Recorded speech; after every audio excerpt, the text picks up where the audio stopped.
आज अंतःकरण अत्यंत उल्लास से, समाधान से और कृतज्ञता से भरा हुआ है। हमारा संपूर्ण राष्ट्र और पूरा विश्व भी आज भगवान श्री राम की प्रतिष्ठा से आलोकित होने का पर्व आरंभ हो चुका है।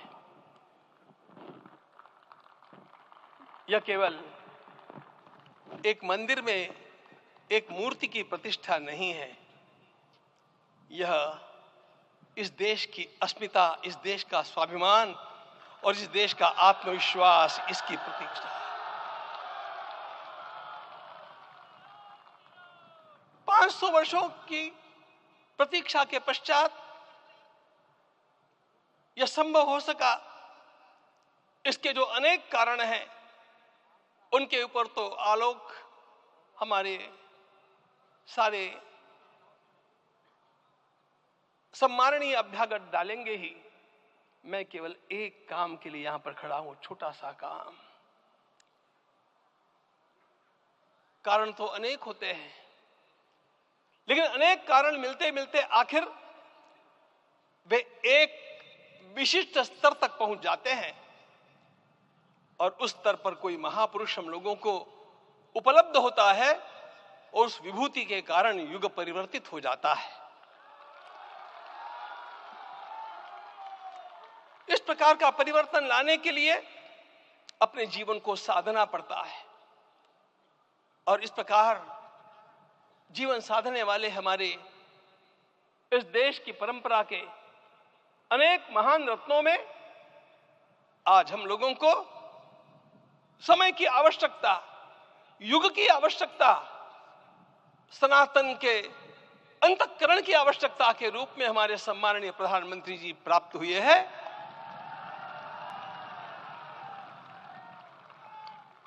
यह केवल इस देश का नहीं, यह संपूर्ण विश्व का सौभाग्य है कि आज एक ऐसा राजदर्शी हम लोगों को प्राप्त हुआ।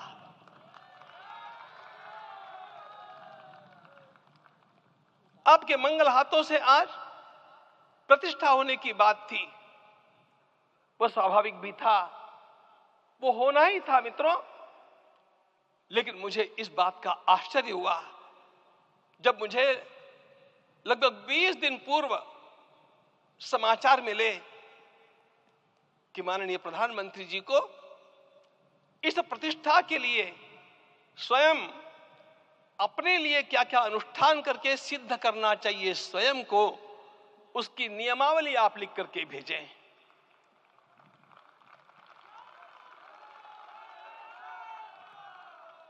जिस प्रकार का हमारे देश का राजनीतिक माहौल है, कोई भी आकर के किसी भी समय कुछ भी कर्म करके चला जाता है, वो उद्घाटन हो चाहे पौधारोपण हो चाहे कुछ भी हो, लेकिन उसके लिए मैं अपने को सिद्ध करूं, इस प्रकार की भावना कहां होती है?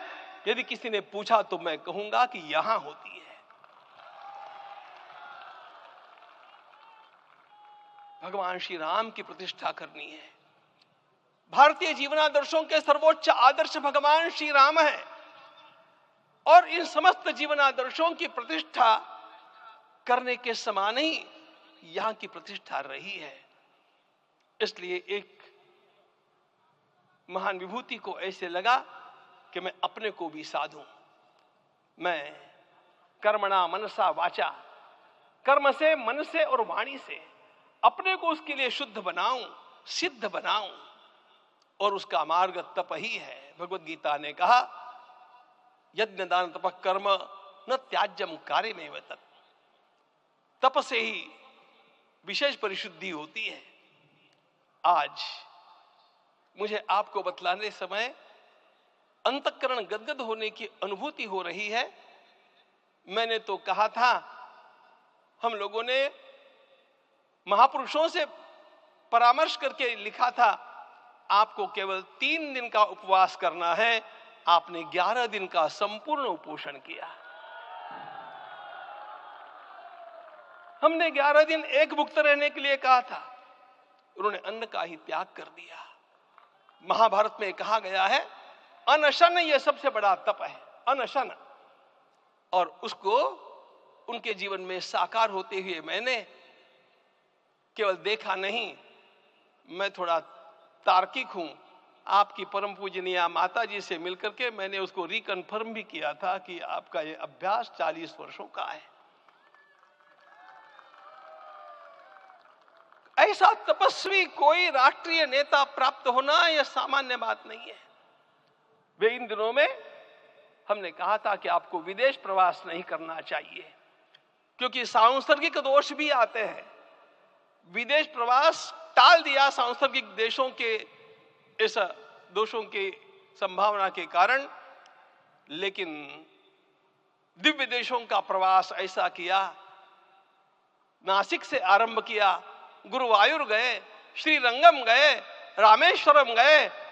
इन सारे स्थानों पर जाकर के वहां के परमाणुओं को लेकर के और पूरी भारत माता के हर कोनों में जाकर के मानो वे निमंत्रण दे रहे थे कि आइए दिव्य आत्माओं, अयोध्या पधारिए और हमारे राष्ट्र को महान बनाने के लिए आशीर्वाद दीजिए।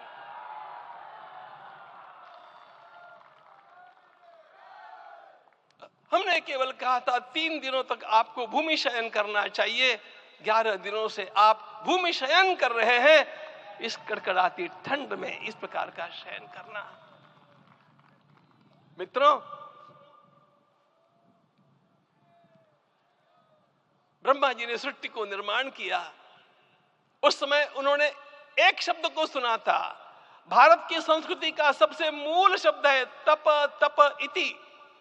हमारे पूज्य गुरुदेव के गुरुदेव परम गुरु कहा करते थे, कांची के परमाचार्य जी महाराज, तपश्चर।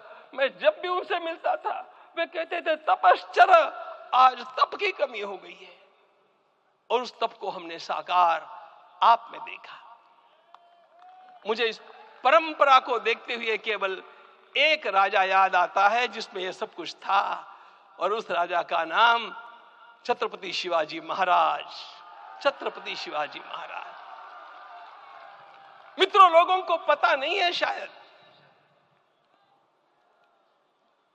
वे स्वयं जब मल्लिकार्जुन के दर्शन के लिए श्रीशैलम के ऊपर गए, 3 दिन का उपवास किया, 3 दिन शिव मंदिर में रहे और महाराज ने कहा कि मुझे राज्य नहीं करना है, मुझे संन्यास लेना है, मैं शिव जी की आराधना के लिए जन्मा हूं, मुझे संन्यास लेना है, मुझे वापस मत ले जाइए। इतिहास का वो बड़ा विलक्षण प्रसंग है। उस प्रसंग में उनके सारे ज्येष्ठ मंत्रियों ने उनको समझाया और लौटा करके लाया कि यह भी आपका कार्य भगवत सेवा ही है। आज हम लोगों को उसी प्रकार के एक महापुरुष ऐसे प्राप्त हुए हैं जिसको भगवती जगदम्बा ने स्वयं हिमालय से लौटा करके भेज दिया कि जाओ भारत माता की सेवा करो। तुम्हें भारत माता की सेवा करनी है। मैं अपने को कभी श्रद्धा रखने के बारे में भावुक नहीं पाता हूं, लेकिन कुछ स्थान ऐसे होते हैं जहां पर आदर के साथ अपना मस्तक अपने आप झुक जाता है। ऐसा एक स्थान हम लोगों को उच्च पदस्थ इस राजर्षि ने जब दिखाया तो मुझे छत्रपति शिवाजी महाराज के गुरु समर्थ रामदास स्वामी महाराज की याद आ गई। उन्होंने शिवाजी का वर्णन किया, निश्चयाचा महामेरु, निश्चयाचा महामेरु, बहुत जनासी आधारू, अखंड स्थितिता निर्धारू, श्रीमंत योगी, श्रीमंत योगी, श्रीमंत योगी। हम लोगों को आज एक श्रीमंत योगी प्राप्त हुआ। आज मैं यहां पर केवल इसलिए खड़ा हूं कि इतने तपस्या के पश्चात इन सारे महात्माओं की अनुमति लेकर के और उनके आशीर्वाद लेकर के उनका यह तप पूर्ण करने के लिए, उसकी सांगता के लिए उनको चरणामृत दिया जा रहा है। आप सबकी सहमति हो तो आप सब लोग ओंकार का घोष करके मुझे सहमति दें।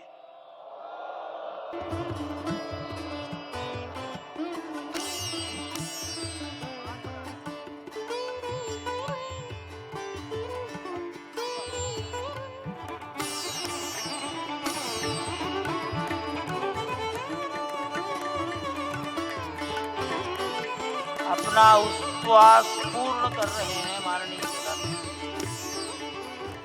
11 दिवसीय उपवास को पूर्ण कर रहे हैं।